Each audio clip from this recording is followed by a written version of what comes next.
మీ ఎలాంటి వ్యాపార ప్రకటనలకైనా వెంటనే మా ఛానల్ సంప్రదించండి. ప్రస్తుతం మనతో పాటు ప్రముఖ ఆధ్యాత్మికవేత్త వేదిక్ యాస్ట్రాలజర్ గోనుగుంట్ల సురేష్ బాబు గారు ఉన్నారు. 2026లో కన్యారాశి వాళ్ళకి ఏ విధంగా ఉంటుందో గురువుగారిని అడిగి తెలుసుకుందాం. నమస్కారం గురుగారు. మణికంఠ గారు నమస్కారం అండి. గురుగారు, ఉగాదికి ఇంకా టైం ఉన్నప్పటికీ కూడా జనవరి నుంచే మాకు ఎలా ఉంటుందో తెలుసుకోవాలనే ఆసక్తి చాలా మందికి ఉంటుంది. సో కన్యారాశి వారికి ప్రత్యేకంగా 2026 జనవరి నుంచి డిసెంబర్ వరకు ఏ విధంగా ఉంటుంది, ఎటువంటి జాగ్రత్తలు తీసుకోవాలి?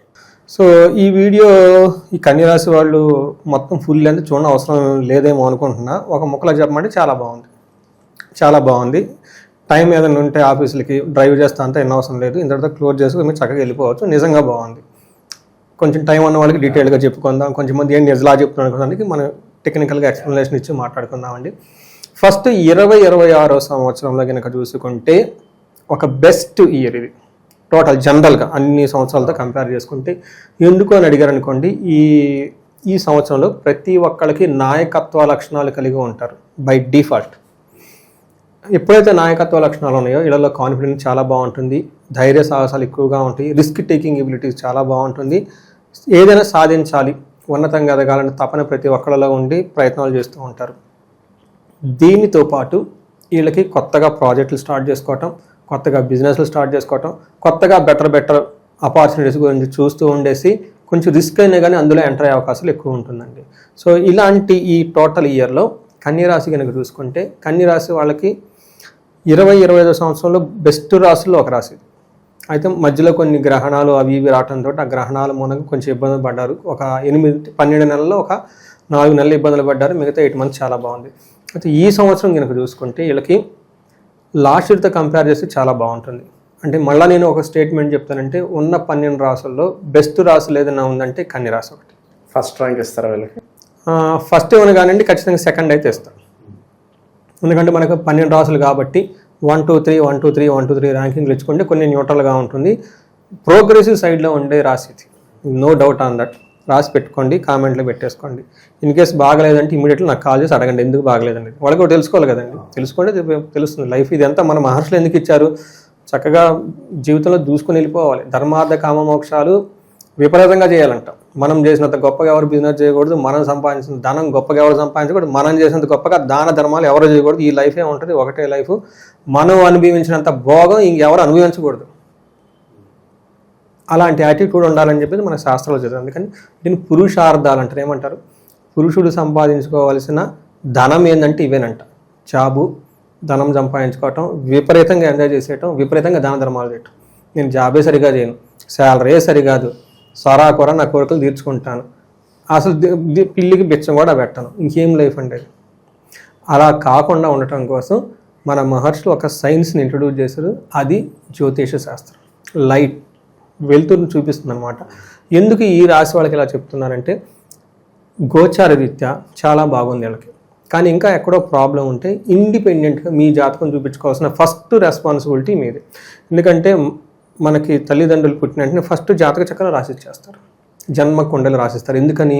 దాంట్లో చాలా రహస్యాలు ఉంటుంది. వీళ్ళ యొక్క స్ట్రెంగ్త్, వీక్నెస్ అందులో ఉంటుంది. దాన్ని చూపించుకొని చక్కగా అవగాహన చేసుకొని వాళ్ళ హారోస్కోప్ను వాళ్ళే చదువుకోవాలి. ఫస్ట్ ఎక్కడెక్కడ ఉన్నాయి ఇవి చూసుకొని అప్గ్రేడ్ చేసుకొని, ఎక్కడెక్కడ దోషాలు ఉంటే వాటిని చక్కగా క్లవర్గా అధిగమించేసుకొని, ఏమైనా దోషాలు శాపాలు అవి ఉంటే అవన్నీ తీసేసుకొని లైఫ్ ముందుకెళ్ళిపోవాలనే ఉద్దేశంతో సీక్రెట్ రహస్యం మనకి ఇచ్చారనమాట. మూఢనమ్మకంగానే పక్కన పెట్టేస్తే మనం ఏం చేయలేదని. ఈ రాశి వాళ్ళకి ఎందుకు ఇలా చెప్తున్నానంటే చాలా బాగుంది కాబట్టి 10 ఎదగాలనే ఉద్దేశంతో చెప్తూ ఉన్నాను. డీటెయిల్స్ కనుక చూసుకుంటే కన్య రాశి వాళ్ళకి ఉత్తర 2 3 4 పాదాలు, హస్త 1 2 3 4 పాదాలు, చిత్త 1 2 పాదాలు అంతా మనకి కన్య రాశిలో ఉంటారు. పేరు బలం ప్రకారం కనుక చూసుకుంటే టో పా పీ పు షం నా టా పే పో లెటర్స్ అంతా కన్య రాశిలో ఉంటారు. గ్రహాల యొక్క స్థితిగతిని కనుక చూసుకుంటే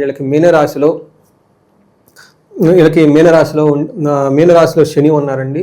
తర్వాత మిథున రాశికి వచ్చేటప్పటికి గురువు జూన్ వరకు ఉండి ఆ తర్వాత కర్కాటక రాశికి వస్తున్నారు. వీళ్ళకి మనకి 6th హౌస్లో రాహు కుంభరాశిలో ఉండి విశేషమైన యోగ్యతను తీసుకొని వస్తూ ఉన్నారు. తర్వాత వీళ్ళకి 2వ హౌస్లో 12వ స్థానంలో కేతు ఉండి ఆధ్యాత్మిక శక్తిని ఎక్కువ తీసుకొని వచ్చేసి విపరీతంగా ఖర్చులు చేసే అవకాశం కూడా ఎక్కువగా ఉంటుంది. బట్ ఇట్స్ 12వ స్థానంలో కేతు అనేది మంచిదని మనకు చెప్తూ ఉంటారు.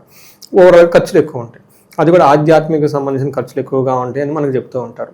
మనం సమరీ కనుక చూసుకుంటే మనకి సూక్ష్మ గోచారం లఘు గోచారం ప్రకారం చూసుకుంటే సంస్కృతంలో చిన్న చిన్న మాటలతో మొత్తం హోల్ ఇయర్ మనకి న్యూస్లో సమరీలాగా చెప్తూ ఉంటారు. అందులో శని వీళ్ళకి 7వ స్థానంలో ఉండటంతో మార్గశక్తి అంటే విపరీతంగా ట్రావెల్ చేసే అవకాశం ఎక్కువగా ఉంటుంది వీళ్ళు ఈ సంవత్సరం. అవసరం ఉన్నా లేకపోతే ముందు తిరిగేస్తుంటారు. తర్వాత శని వీళ్ళకి 10వ స్థానంలో జూన్ వరకు ఉండేసి ధనం విషయంలో కొంచెం స్లోగా ఉంటుంది. కానీ జూన్ తర్వాత శని వీళ్ళకి విపరీతమైన యోగ్యతను తీసుకొని వచ్చేసి విపరీతమైన ధనాన్ని ఇస్తూ ఉంటారు. వీళ్ళకి పెళ్ళిళ్ళు అయ్యే అవకాశం ఉంటుంది, సంతానం కలిగే అవకాశం ఎక్కువగా ఉంటుంది, పార్ట్నర్షిప్ బిజినెస్ అవకాశం ఉంటుంది, కొత్తగా ప్రమోషన్స్ వచ్చే అవకాశం అంతా ఉంటుంది జూన్ తర్వాత. రాహు వీళ్ళకి 6th హౌస్లో ఉండేసి విపరీతమైన యోగ్యతను ఇస్తూ ఉన్నారు. ధనం విషయంలో, మనీ విషయంలో, శత్రువుల విషయంలో వీళ్ళది అనుకునే విధంగా జరిగే బెస్ట్ ఇయర్. మనకి 7th హౌస్లో శని ఉంటే కంటక శని అంటారు. అంటే ఏంటి, కాళ్ళలో ముళ్ళు ఉంటే ఎలా ఉంటుంది, పెద్ద ప్రాబ్లం ఏం కాదు, అలా అని కంఫర్టబుల్గా ఉండాలి. అలా చిన్న చిన్న ప్రాబ్లమ్స్ వచ్చేసి వీళ్ళకి ఏదో ఇబ్బంది పెడుతూ ఉంటారు తప్ప పెద్ద పెద్ద ప్రాబ్లమ్స్ అయితే ఏముండవు. మనకి సంస్కృతిలో ఏం చెప్తాడంటే వీళ్ళకి వ్యాధి పీడం ప్రవాసాంశ అంటే ఎక్కువ తిరుగుతూ ఉంటారు ఇంట్లో ఉండకుండా. తర్వాత మహాద్భయం ఊరికొరికి భయపడిపోతూ ఉంటారు. తర్వాత అర్ధనాశనం మనస్తాపం, వృధాగా డబ్బులు ఖర్చు పెట్టేసుకుని అయ్యో డబ్బులు పోగొట్టుకున్నామని బాధపడుతూ ఉంటారు. అందుకని డబ్బులు ఖర్చు పెట్టడం ఎందుకు, డబ్బులు బాగుపట్టుకోవడం, కానీ డబ్బులు విపరీతంగా ఖర్చు పెట్టిన ఆలోచన కూడా వచ్చేస్తుంది. ఆ ఇంపల్సివ్ బయింగ్ అంటారు, అవసరం ఉన్నా లేకపోతే టకటక కొనిస్తూ ఉంటారు. అందుకని ఈ టైంలో గొప్పగా భీతిని పొందడం, హృదయంలో అయ్యో దూర ప్రయాణాలు చేసేసి అనవసరంగా చేసామని అనుకోవటం, అందులో లాభాలు లేకుండా ఉండే అవకాశం ఎక్కువగా ఉంటుంది. బట్ అదే ఓవరాల్గా పెద్ద పెద్ద ప్రాబ్లం అయితే నేనేం చెప్పను. శని 8th హౌస్లో ఉండటంతో అదొకటే ఎక్కువగా ట్రావెల్ చేస్తూ ఉంటారు.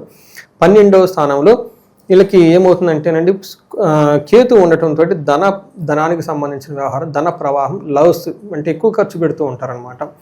ఇది మనకి ఓవరాల్గా దీన్ని చూసుకుంటే చాలా బెస్ట్గా ఉంది. ఒక కుజుడు ఒక కేతు కొంచెం ఇబ్బంది పెట్టే విధంగా ఉన్న, మిగతా అన్ని గ్రహాలు చాలా అనుకూలంగా ఉన్నాయి. జూన్ తర్వాత ఇంకా చాలా బాగుంటుంది ఈ రాశి వాళ్ళకి.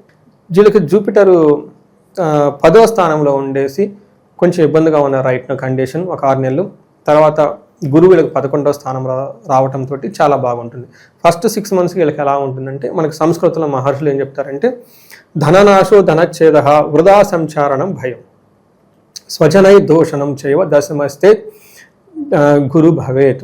ఓకే, దశమ స్థాయధా గురు అని మనకు చెప్తుంటారు. అంటే 10వ ఇంట్లో కనుక గురువు ఉంటే ఏమవుతుందంటే ధనం విషయంలో, ధాన్యం విషయంలో ఎక్కువగా ఉపయోగం అంటే అనుకున్నంత తృప్తికరంగా రిజల్ట్ ఉండదు.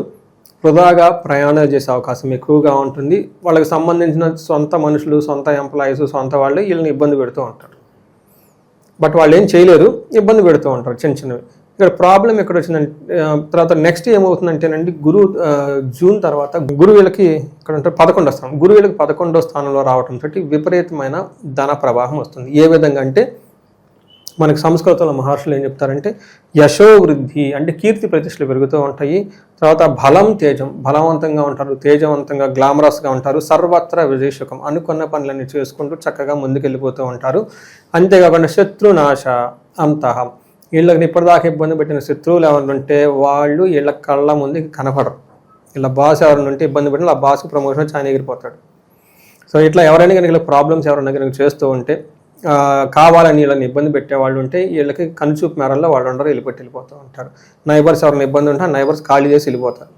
ఇలా వీళ్ళకి ఏదున్నా కానీ ఆ ఆటంకాలను తొలగిపోయి ముందుకు ఉంటారు. అంతేకాకుండా మంత్రసిద్ధి ఈ టైంలో ఇప్పుడు జూన్ తర్వాత వీళ్ళు బెస్ట్ టైం మెడిటేషన్ చేసుకోవడానికి, యోగా చేసుకోవడానికి, మంత్రదీక్ష చేసుకోవడానికి, స్తోత్రాలు చదవడానికి. చాలామంది అంటారు ఏమంటే మేము ఎన్నిసార్లు స్తోత్రాలు చదివినా కానీ రిజల్ట్ ఉండట్లేదు. బట్ ఈ టైంలో వీళ్ళకి లలిత సహస్రనామం కానీ ఎనీథింగ్ ఒక చిన్న మంత్రం తీసుకొని చక్కగా దాన్ని గురువుల దగ్గర సాధన చేస్తే ఆ యొక్క సిద్ధి వీళ్ళకి వచ్చే అవకాశం ఎక్కువగా ఉంటుంది. ఒక బెస్ట్ టైం అని మనం చెప్పుకోవాలి. రాహు వీళ్ళకి 6వ స్థానంలో ఉండి విశేషమైన యోగ్యతను తీసుకొచ్చిన చూసారా. మనకి వీళ్ళకి శని యావరేజ్గా ఉన్నారు, గురువు చక్కటి యోగ్యతను ఇస్తూ ఉన్నారు. రాహు టోటల్ ఇయర్ అంతా వీళ్ళకి మంచి చేస్తూ ఉన్నారు. 6వ స్థానంలో రాహు ఉంటే మనకి ఏం చెప్తారంటే ధైర్య బుద్ధి, మైండ్ చాలా ధైర్యంగా ఉంటుంది. తర్వాత వీర్య వృద్ధి అంటే వీళ్ళు చేసే స్టామినా ఏమంటారు రిస్క్ టేకింగ్ ఎబిలిటీస్, చాలా పరాక్రమం అంటారు చూడండి, టేకింగ్ రిస్క్, వీటి గురించి చాలా స్ట్రాంగ్గా ఉంటారు. రిపు నాశం, శత్రువులు అనేవాళ్ళు వీళ్ళకి ఎవరికి ఉంటారు, శుభం అంతా శుభప్రదంగా ఉంటుంది. వీళ్ళకి వెరీ ఇంట్రెస్టింగ్ ఒకటి ఉంటుందంటే వీళ్ళకి గౌర్భూమిచ్చ శత్రువునాం లాభ అంటారు. చాలా వెరీ ఇంట్రెస్టింగ్ అయిన వర్డ్, చాలామంది చెప్తారో లేదు మనకు ఐడియా లేదు. కానీ ఈ రాశి వాళ్ళు ఎంత అదృష్టం అంటే వీళ్ళకి శత్రువుల వల్ల గోలాభము, భూలాభము, ధనలాభం ఉందంట. శత్రువుల వల్ల అంటే చూడండి, మన దగ్గర లాక్కొని పోయే వాళ్ళు ఉన్నారు, కానీ వీళ్ళకి శత్రువులు ఎవరైనా పడితే వీళ్ళని వాళ్ళకి ముందు పంపించేస్తారు. ఆ శత్రువు వెళ్ళిపోయేటప్పుడు సరెండర్ అయ్యి వీళ్ళకి అన్నీ ఇచ్చిపోతారంటే ఏమి ఇస్తారంట, ధనాలు కానించి డబ్బులు కానివ్వండి, భూమికి సంబంధించిన వ్యవహారాలు కానివ్వండి, వీళ్ళకి వచ్చి సరెండర్ అయిపోతారు. అంటే మనం ఏం చెప్పుకోవచ్చు, కోర్టు వ్యవహారాల్లో ఇప్పటిదాకా ఫైటింగ్ అయిన వాళ్ళు వదిలేసి వెళ్ళిపోతారు, వీళ్ళకి ఇచ్చేసి తీసేసుకో బాబు అని. అలా అన్నదమ్ముల గొడవల మధ్య అయ్యో ఉంటుంది, ఏదో లిటిగేషన్ భూమో ఏదో, నువ్వు ఉంచేసుకో పోరా బాబు అని, నీతో ఎందుకు నాకు తలనొప్పి వీళ్ళకి కలిసి వచ్చేస్తుంది. అలా వీళ్ళకి ఏమవుతుందంటే శత్రువులు పడిన వాళ్ళు రిగ్రీట్ అయ్యి వీళ్ళకి సారీ చెప్పి వీళ్ళు డబ్బులంతా వీళ్ళకి ఇచ్చే ఒక బెస్ట్ యోగంలో ఉన్నారు. సో ఇది వెరీ రేర్గా ఉండే కాంబినేషన్. ఈ రాశి వాళ్ళకి చక్కగా అన్ని విధాలు అనుకూలంగా ఉండడంతో వీళ్ళు చక్కగా ఎంజాయ్ చేసే అవకాశం ఎక్కువ ఉంటుంది. సో ఈ ఫలితాలు ఇలాగే కొనసాగాలంటే సంవత్సరం మొత్తం కూడా ఎటువంటి పరిహారాలు చేసుకోవాలంటారు? ఫస్ట్ ఏంటంటేనండి, వాళ్ళని వాళ్ళు ఇన్స్పెక్ట్ చేసుకోవాలి, ఇంట్రోస్పెక్షన్ చేసుకోవాలి, ఆత్మ పరిశీలన చేసుకోవాలి. లాస్ట్ ఇయర్ ఎలా ఉంది, ఖచ్చితంగా అంతకుముందు ఇయర్తో కంపేర్ చేస్తే లాస్ట్ ఇయర్కి ఇయర్కి ఎక్స్పెక్టేషన్ చేసుకుంటూ ఉండాలి. ఇన్ కేసు వీళ్ళు కనుక లాస్ట్ 6 months సరైన గ్రోత్ లేదు, లేదంటే జూన్ తర్వాత సరైన గ్రోత్ లేదు, ఇబ్బందులుగా ఉంది, మనం ఇప్పటిదాకా చెప్పుకున్న దానికి ఆపోజిట్గా ఉందని ఎవరైతే కనుక ఫీల్ అయితే ఫస్ట్ జాతకం చూపించుకోవటం ప్రైమరీ రెస్పాన్సిబిలిటీ అండి. నెంబర్ 2, సరైన పరిహారాలు చేసుకోవాలి. జనరల్ పరిహారాలకు వచ్చేటప్పటికి శనికి సంబంధించి తైలాభిషేకం చేసుకోవటం, శని త్రయోదశి రోజున శనికి సంబంధించిన గుడులు దర్శించుకోవటం, నవగ్రహ శాంతులు చేయించుకోవటం చేసుకుంటూ ఉండాలి. ఎవరికైనా ఇండిపెండెంట్గా వాళ్ళ ప్రాబ్లమ్స్ బాగా ఫేస్ చేస్తూ ఉంటే ధన ప్రవాహానికి స్వర్ణలక్ష్మి విశేష హోమం చేయించుకుంటే విశేషంగా ధనం వచ్చే అవకాశం ఎక్కువగా ఉంటుంది. గురువులకు బాగా కలిసి వచ్చే అవకాశం ఎక్కువగా ఉంటుంది. దీంతోపాటు ఫిల్మ్ ఇండస్ట్రీలో ఎవరైనా, క్రియేటివ్ ఫీల్డ్లో ఎవరైనా, లేదంటే మనకి యాంకరింగ్ ఇలా మీడియాలో ఎవరైనా వాళ్ళకు కూడా విశేషంగా లాభం వచ్చే అవకాశం ఎక్కువగా ఉంటుంది. ఇన్ కేస్ ఆ ఫీల్డ్లో ఉన్న వాళ్ళు సరిగా కనుక లేదు అనుకుంటే ఒకసారి చండీ హోమం, చండీ పారాయణం చేయించుకోవడం చాలా ఉత్తమం. ప్రతి ఒక్కళ్ళు ఎక్కువగా ఆధ్యాత్మికంగా తిరుపతిని విజిట్ చేయటం, శ్రీకాళహస్తి లేదంటే శ్రీశైలం ఇవి చూసుకుంటూ విజయవాడ కనకదుర్గమ్మని దర్శించుకుంటూ ఉంటే ఈ రాశి వాళ్ళకి 10 అంతలు ఇంకా ఎక్కువ ఎదిగే అవకాశం ఎక్కువగా ఉంటుంది. సో ఈ రాశి వాళ్ళందరికీ ఫస్ట్ అష్టైశ్వర్యాలు కలగాలి, భోగభాగ్యాలు కలగాలని చెప్పేసి మనం కోరుకున్నాం. ఓవరాల్గా కన్యా రాశి వాళ్ళందరికీ 2026 అద్భుతంగా కలిసి రావాలి, అంత మంచి జరగాలి గురుగారు. ధన్యవాదాలు. ధన్యవాదాలు.